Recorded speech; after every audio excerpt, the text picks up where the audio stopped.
Hello guys, welcome back to our YouTube channel Bharatiya Rozgar. This is Meenakshi Bhagat. So guys, आज की class start करने से पहले प्लीज़ हमेशा की तरह रिलैक्स और स्ट्रेस फ्री हो जाएं। आज की इस क्लास में हम कॉन्स्टिट्यूएंट असेंबली की कमेटीज़ के बारे में पढ़ने वाले हैं। जो प्रीवियस क्लासेस थी उसमें हम मेकिंग और वर्किंग के बारे में कर चुके हैं। अगर आप वो लेक्चर्स नहीं देखे हैं तो प्लीज़ जाके वो सेक्शंस देख लीजिए। ओके, तो गाइस, कॉन्स्टिट्यूएंट असेंबली की जो कमेटीज़ थी वो कौन कौन सी थी? कुछ मेजर कमेटीज़ थी, कुछ माइनर कमेटीज़ थी और एक आपकी क्या थी? Drafting committee. ओके, जो मेजर कमेटीज़ थी वो कितनी थी टोटल? वो 8 कमेटीज़ थी और माइनर कमेटी जो थी वो 13 थी। और ड्राफ्टिंग कमेटी तो आपको पता ही है, जिसके चेयरमैन जो थे B.R. अम्बेडकर थे। और हमारा कॉन्स्टिट्यूशन बेसिकली किसने फ्रेम किया था? ड्राफ्टिंग कमेटी ने। ओके, तो आज हम डिटेल में पढ़ने वाले हैं मेजर कमेटीज़ को और उनके चेयरमैन कौन कौन थे हम ये देखेंगे और उनको मेमोराइज करने की कोशिश करेंगे with some mnemonic science. Okay, so guys, major committees जैसे मैं आपको बता चुकी हूँ कि टोटल 8 मेजर कमेटीज थी।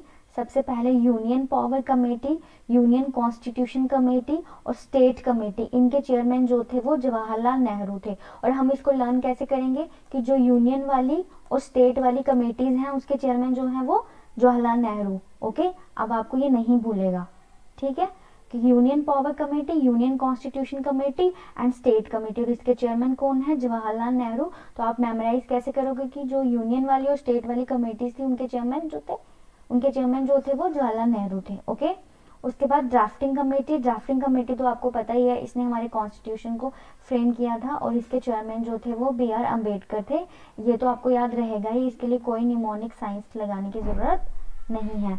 ओके, उसके बाद हम देखेंगे कि जो रूल्स ऑफ प्रोसीजर कमेटी थी और स्टीयरिंग कमेटी थी वो राजेंद्र प्रसाद, डॉक्टर राजेंद्र प्रसाद जो थे वो उनके क्या थे? इन दोनों कमेटीज के चेयरमैन थे। सो गाइस, जो नेक्स्ट कमेटी है वो है रूल्स ऑफ प्रोसीजर कमेटी और स्टीयरिंग कमेटी और इनके चेयरमैन जो थे वो थे डॉक्टर राजेंद्र प्रसाद।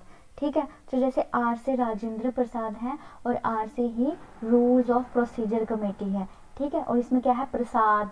तो हम जब इसको पढ़ते हैं तो मोस्ट स्ट्रेस हम एस पे देते हैं ना, तो एस से क्या हो जाएगा? Steering committee. ठीक है, तो राजेंद्र प्रसाद का रूल्स ऑफ प्रोसीजर कमेटी आ जाएगा और स्टीयरिंग कमेटी आ जाएगा। ओके गाइस, इसी तरह से हम निमोनिक साइंस लगाते हुए सारी कमेटीज लर्न करते हुए जाएंगे।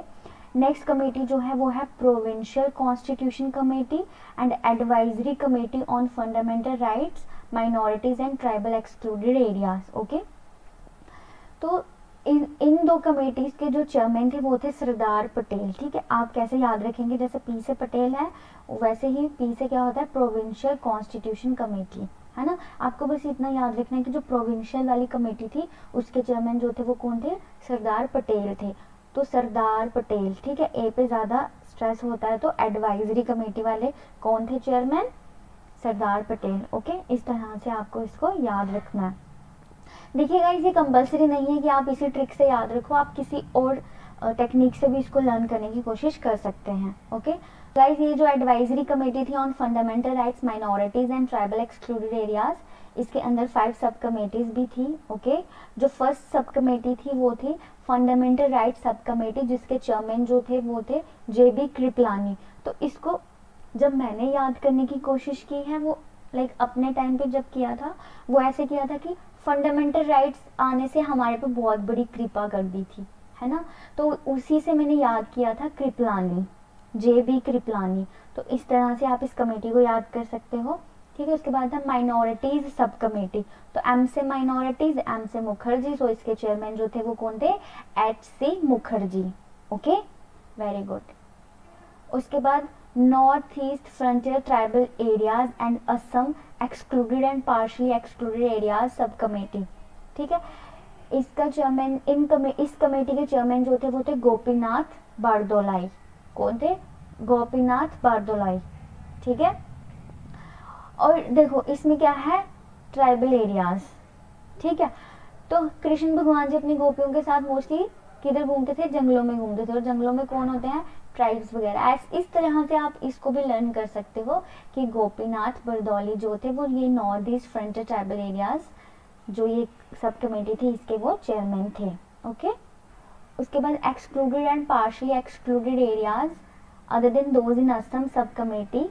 सो इसके चेयरमैन जो थे वो A.V. ठक्कर थे। तो इसको किस तरह से हम लर्न कर सकते हैं कि ठाकुर होते हैं ना मोस्टली किनको बोल जाता है, राजपूत को, ठीक है। तो जब मुगल्स आए थे तो राजपूत अपने आप को एक्सक्लूडेड फील करने लगे थे। तो इस तरह से आप इस कमेटी के चेयरमैन को भी याद कर सकते हो, A.B. Thakkar. Okay guys, and last में हम देखेंगे कि जो इसकी लास्ट सब कमेटी थी वो कौन सी थी, north west frontier tribal areas sub committee, जिसके कोई चेयरमैन नहीं थे। ओके सो गाइज आज के सेशन में बस इतना ही, बट क्विक रिवीजन करेंगे हम लोग कि कमेटीज जो थी कॉन्स्टिट्यूंट असेंबलीज की वो कुछ मेजर कमेटीज थी, कुछ माइनर कमेटीज थी और एक ड्राफ्टिंग कमेटी थी। ओके आज उसके बाद हम देखें कि मेजर कमेटीज जो थी वो टोटल 8 मेजर कमेटीज थी, और हमने देखा कि जो जवाहरलाल नेहरू थे वो यूनियन और स्टेट वाली कमेटीज के चेयरमैन थे। ड्राफ्टिंग कमेटी के चेयरमैन जो थे वो अंबेडकर जी थे, ठीक है। फिर राजेंद्र प्रसाद RS, एक रूल्स ऑफ प्रोसीजर कमेटी और एक स्टीयरिंग कमेटी, ठीक है। उसके बाद प्रोविंशियल और एडवाइजरी वाली कमेटी जो थी वो किन की थी, सरदार पटेल जी की थी, ठीक है।